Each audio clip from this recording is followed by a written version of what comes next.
अस्सलाम वालेकुम, मेरा नाम मोहम्मद ज़ैनुल हसन और आप देख रहे हैं आपका अपना यूट्यूब चैनल पिप्स एंड प्रॉफिट्स। आज के दिन की बात कर लेते हैं। थोड़ा सा वीडियो लेट बना रहा हूँ, लेकिन इंशाल्लाह मंडे से कोशिश करूँगा कि जैसे ही मार्केट की क्लोजिंग हो और उसके साथ जैसे पहले वीडियो बनाता था, वीडियो बना के आपको अपलोड कर दूँ। और जो इस वीक में ज़्यादातर ज़ाहिर है, मैं आपको कहता होता हूँ कि जो यूएस है वो मेजर ड्राइवर है मार्केट का। यूएस सेशन जो है या जिसको हम एनवाई सेशन, न्यूयॉर्क सेशन भी बोलते हैं, तो उस लिहाज से मैं पहले ही उससे पहले ही अपलोड कर देता हूँ ताकि आप यूएस सेशन में जो है वॉलेटिलिटी भी ज़्यादा होती है और अच्छी ट्रेड कर सकें।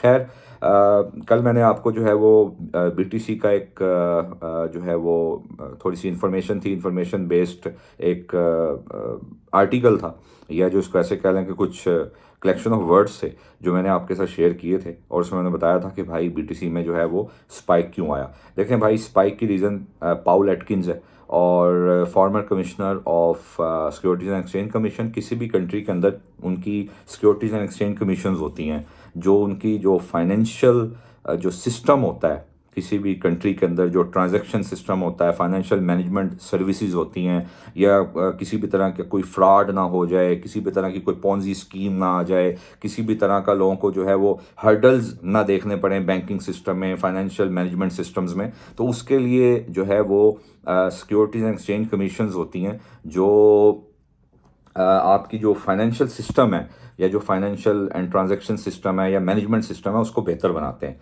तो उस लिहाज से, या उसको कह लें कि उनके लिए जो है इन चीज़ों को जो है वॉच करते हैं बड़े केंद्रली, और कोशिश की जाती है, हर कंट्री कोशिश करती है कि हम जो है वो अपने फाइनेंशियल सिस्टम को जो है वो यूज़र फ्रेंडली बनाएं। तो उस लिहाज से, क्योंकि देखें फाइनेंशियल सिस्टम में ही आपके फाइनेंशियल इंस्टीट्यूशंस हैं, आपकी बैंकिंग सेक्टर है, आपका जो है वो इंडस्ट्रियल सेक्टर है, कॉमर्स सेक्टर है, और आप अगर इसको मज़ीद डाइवर्सिफाई करेंगे तो बहुत से ऐसे सेक्टर्स हैं जहाँ पर आपको फाइनेंशियली ज़ाहिर है फाइनेंस को देखना पड़ता है, फाइनेंशियल सिस्टम को देखना पड़ता है, ट्रांजैक्शन किस तरह की जा रही हैं, फाइनेंशियल सिस्टम कितना फ्रेंडली है, कि उसकी जो है वो जो ट्रांजैक्शन करने के जो वेज़ हैं, जो प्लेटफॉर्म्स हैं, वो कितने यूज़र फ्रेंडली हैं, वो किस तरह से वर्क करते हैं, उनके अंदर कहीं फ्रॉडुलेंट तो नहीं है, किसी भी तरह की जो है वो मनी लॉन्ड्रिंग तो नहीं हो रही, या किसी भी तरह की जो है वो टेररिस्ट एक्ट तो नहीं हो रहे किसी भी प्लेटफॉर्म के साथ लेके। तो उस लिहाज से हर कंट्री के अंदर कुछ सिक्योरिटी एंड एक्सचेंज कमीशंस होती हैं जो इस चीज़ को जो है वॉच कर रही होती हैं बड़ा केंद्रली।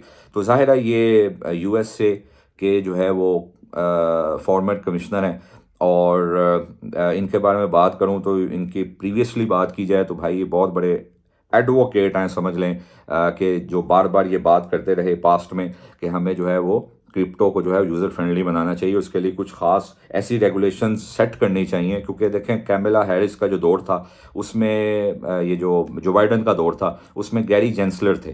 तो गैरी जेंसलर जो है वो उन्होंने बेड़ा गर्क ही किया क्रिप्टो का, और फिर टैक्सेस लगाने की बात की और रेगुलेशंस को टफ करने की बात की।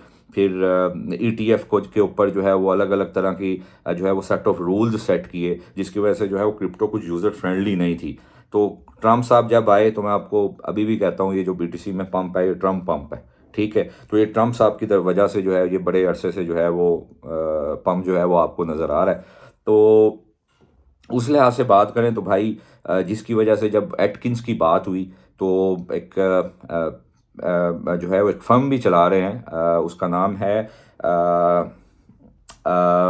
पेटोमैक के नाम से, पेटोमैक पार्टनर्स, ठीक है। इसको आप सर्च भी कीजिएगा, और ये एक consultant financial management services consultancy है, ठीक है। तो ये उसके जो है वो सीईओ भी हैं। तो जब इनकी बात हुई कि भाई इनको हम अपने सेक्टर में रखेंगे क्रिप्टो से रिलेटेड और रेगुलेशंस बनाएंगे, तो फिर जो है बीटीसी में पंप आया। तो ये एक रीज़न थी जिसकी वजह से बीटीसी में पंप आया। खैर, हम आज के दिन की बात कर लेते हैं। भाई एनएफपी न्यूज़ है, और मैंने कहा था कि इतने अरसे से एनएफपी में कोई जो है वोल्टिलिटी नहीं आई, लेकिन अब आएगी। तो भाई अभी मार्केट जो है, मैंने आपको कल एक बाय भी दी थी 2612 से 2621 से 2622, ठीक है, 2223 से दी थी। आपने देखी होगी, मेरे चैनल पे टैग भी थी वो, जो है वो अभी तकरीबन 200 पिप्स आपको दे चुकी है। तो अभी हम बात करते हैं आज के दिन की, हम क्या किस तरह ट्रेड करेंगे। देखो भाई, गोल्ड को एनएफपी से पहले अगर ये नीचे रह जाती ना, तो बड़ी आसानी हो जाती और इसने वापस ऊपर चले जाना था।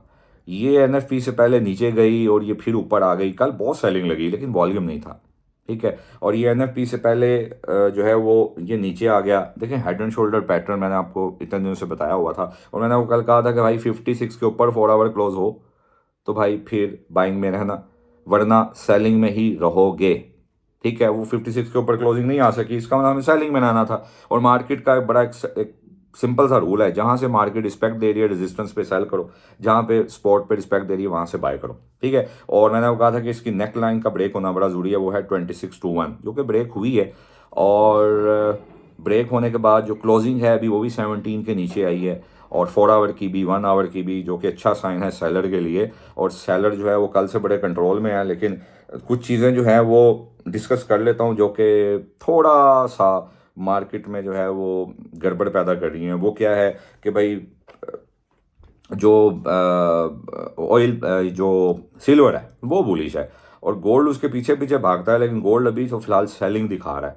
हाँ, एक बात को समझें, हम लेवल की बात बाद में करते हैं। अगर तो याद रखें कि अगर तो ये मार्केट पहले नीचे रहती और एनएफपी न्यूज़ आती, जो कि 202 के कॉन्सेंसस है, और जो कि मेरी नज़र में कम आ सकता है। ठीक है। और अगर कम आया तो लोग बाइंग में बैठेंगे और मार्केट सेलिंग में जाएगी, याद रखिएगा। और अगर जो है वो ज़्यादा आता है, ठीक है, तो मार्केट में मार्केट को नीचे रहना चाहिए, तकरीबन 30 से नीचे रहना चाहिए न्यूज़ से पहले।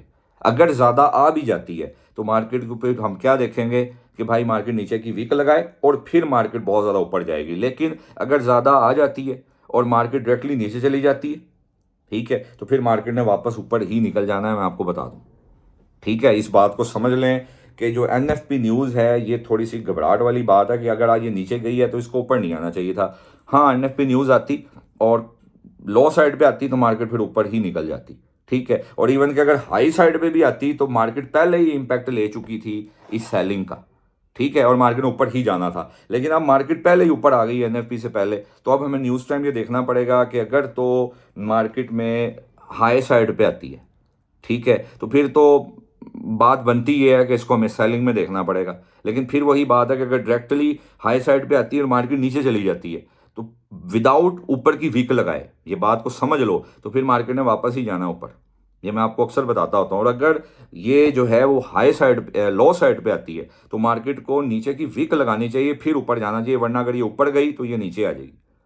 ठीक हो गया। हम अब लेवल टू लेवल की बात करते हैं। देखो भाई, ये इधर थोड़ी टेक्निकल पॉइंट होते हैं। मार्केट को आज एनएफपी से पहले नीचे ही रहना चाहिए था, फिर मैं बहुत ज़्यादा टिल्ड हो जाता कि इसने बुलिश हो जाना है, लेकिन ये पहले ही माशाल्लाह अभी ऊपर आ गई है।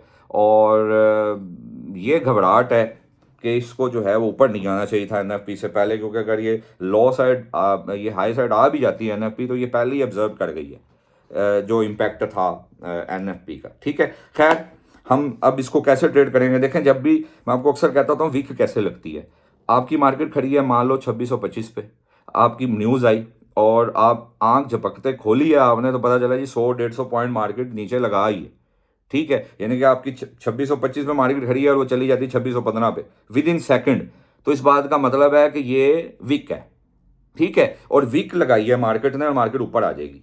हाँ, मार्केट में न्यूज़ आई, मार्केट नीचे जाना शुरू हो गई, इस बात का मतलब ये वीक नहीं है। ठीक है, इस बात को समझ लें। अब हम कैसे करेंगे, देखें 56 के ऊपर अगर 4 आवर, अब आज के दिन अगर 46 के ऊपर 4 आवर क्लोज होती है अभी 2646, तो आपको बाय में रहना है। ठीक हो गया। टेक्निकली अभी आपको सेल में रहना चाहिए, क्यों? क्योंकि मार्केट ने नेक लाइन के नीचे अपना जो है वो सेलिंग अपनी एक कैंडल क्लोज किया और 4 आवर क्लोज की है। मार्केट ने रिट्रेसमेंट जरूर ली है, लेकिन अभी ये रिट्रेसमेंट है। ठीक हो गया। तो हाँ, आप पहली बाय जो है वो 25-26 से ट्राई कर सकते हो। अभी अगर नीचे जाती है वहां से ट्राई करो, बिल्कुल करो, लेकिन फिलहाल आप सेलिंग में रहो। हाँ, 46 के ऊपर 4 आवर क्लोज हो जाती फिर मेरे भाई बाइंग में चले जाना। ठीक है, लेकिन कोशिश करो न्यूज़ टाइम से पहले आज मार्केट से निकल जाओ। क्यों? क्योंकि एनएफपी में बहुत अरसे से कोई ज़्यादा इंपैक्ट नहीं आया, अब आएगा। और एक और चीज़, 2619 के नीचे एक सेल स्टॉप यूज़ करो। जिनको तो सेल स्टॉप यूज़ करना आता है वो जानते हैं कि सेल स्टॉप और बाय स्टॉप एक बड़ा ट्रेडर यूज़ करता है, और वो क्या होता है कि वो एक कंटिन्यूएशन ट्रेड होती है। तो 2619 के नीचे का अब जो है वो सेल स्टॉप यूज़ करो। और इसको जो ऊपर आ गई है इसको अब मैं ज़्यादातर नीचे ही देख रहा हूँ। हाँ, अगर ये 30 के नीचे नीचे चले, अब अभी थोड़ी देर में या न्यूज़ से पहले 6:30 बजे न्यूज़ है, पहले नीचे नीचे रहती है 26 के पास, 25 के पास, 24 के पास, तो फिर ये ऊपर चली जाएगी। ठीक है, लेकिन अगर ये अभी ऊपर रहती है, 30 से ऊपर ऊपर रहती है, 40 के पास पास रहती है, तो भाई, या 40 के ऊपर रहती है, फिर इसने नीचे ही जाना है, मैं आपको बता दूं। ये गौर से सुन लें बात। ठीक हो गया, इस तरह करके ट्रेड करेंगे। और बीटीसी की बात करते हैं। बीटीसी रात को भाई काफ़ी नीचे गया है, प्रॉफिट टेकिंग हुई है। अब आपको क्या करना है, 99,300 से 99,700 जो कि इसका पहला ऑल टाइम हाई है, वहाँ से आपने सेल लेने की कोशिश करनी है, लाजमी सेल कीजिएगा वहाँ से। ठीक है, और अगर वो सेल का आपका एसएल हिट हो जाता है, जो कि चांसेस कम है, तो फिर आप एक सेल जो है 1 लाख तकरीबन 3,000, 1,02,900 से लेके 1,02,900 से लेके 1,03,400 के अंदर जो है आप एक सेल लोगे। ठीक हो गया, क्योंकि देखें ना, अब हिस्ट्री आ गई ना हमारे पास। ठीक है, कल भी मैं आपको वीडियो बनाते हुए बताया था कि फॉर्मेशन हो चुकी हुई है। ठीक है, तो इस तरह करके ट्रेड करेंगे। हाँ, नीचे से 96,500 मिले तो आप बाय करो, 96,500 से आप बाय कर सकते हो। इस तरह ऑयल की बात करें, ऑयल का भाई 67.70 को बार बार रिस्पेक्ट दे रहा है। आप 67.60 का सेल स्टॉप यूज़ करो। और ये भी याद रखो कि 67.70 के नीचे जैसे ही 4 आवर या 1 आवर भी क्लोज हो गई, तो फिर आपको 68.40 मिले, 30 मिले, आपको सेल करनी है। ठीक है, और लॉन्ग टर्म ऑयल भाई काफ़ी बुलिश है, और आप इसको 66.30, 67, 65.50 तक देख सकते हो। ठीक हो गया, इस तरह करके ऑयल में ट्रेड करेंगे। बाकी हम बात करते हैं नेस्डेक की। नेस्डेक भाई 490, 21,490 से 21,520 की स्लॉट है, 30 पिप्स की, यहाँ सेल करो। और नीचे से 140 से 160 में बाय करना है, 21,140 से 160 में आपको इसको बाय करना है। ठीक हो गया, इस तरह करके आप ट्रेड करोगे। न्यूज़ टाइम पे आप एक स्ट्रेटेजी यूज़ कर लिया करो। ये है कि जैसे मान लो कि मार्केट खड़ी है 2625 पे, आप 2621 का, 2622 का 30 पिप्स नीचे या 40 पिप्स नीचे का एक सेल स्टॉप यूज़ करोगे, और उसका 30 पिप्स का एसएल दोगे, और ऊपर भी 30-35 पिप्स का एक बाय स्टॉप यूज़ करोगे। क्योंकि एनएफपी ऐसी न्यूज़ है जिसमें मार्केट एक ही तरफ चल पड़ती है। जब न्यूज़ आती है तो मार्केट एक ही डायरेक्शन पे निकल जाती है। और एनएफपी के अंदर ये भी देखा गया है कि अगर दो दफ़ा लो साइड है तो तीसरी दफ़ा हाई साइड हो जाता है, और अगर 2 दफ़ा हाई साइड है तो तीसरी दफ़ा जो है वो लो साइड एनएफपी आ जाती है। तो उस लिहाज से बात करें, सेल स्टॉप बाय स्टॉप का यूज़ कीजिएगा। और जो है वो स्लिपेज भी हो सकता है उसके अंदर। स्लिपेज ये है कि भाई आपने ट्रेड लगाई 2620 पे और आपकी ट्रेड लगी 2616 पे।